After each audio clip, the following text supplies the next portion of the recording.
बलांगीर जिला टिटलागढ़ डीएवी स्वयंशासित महाविद्यालय ओएसयू परीक्षा देउथुवा श्रेणी गृहरु उद्धार हैला नागसाप।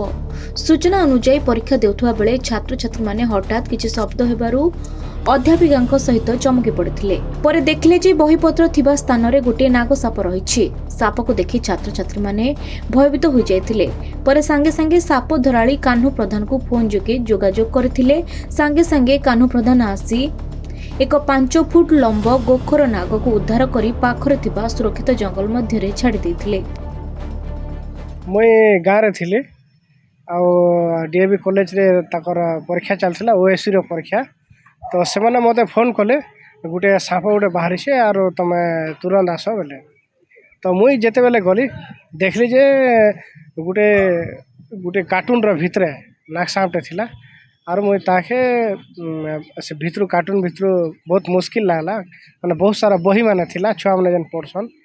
तो से बही रो भितरे थिला बाहर के बाहर करिकिना ताके नै बाहर के बाहर करिछ। हां से सापटा हला गुखरा नाग प्राय तो 5 फुट हे जिवा। आ से केते दिन नै खाई पीकिना रही जैथिला जे सुखी जैथिला तार बॉडी। जेते बेले छुआ माने देखले छुआ माने पूरा रोड़ा किल्ला बहुत टेहले। माने से माने भी डरी जैथिले। नाग साप गंदा जिनिसटे समस्ते डरसन। आ समस्त को असुविधा आसी घरे पसी केन ऑफिस रे केन कॉलेज रे पड़सी छुआ उनको टिके विपद थिसी जेते बेले नै देखा पाबे साप के। बलांगीर गुप्तेश्वर पृष्ठଙ୍କ रिपोर्ट खबर ओडिशा।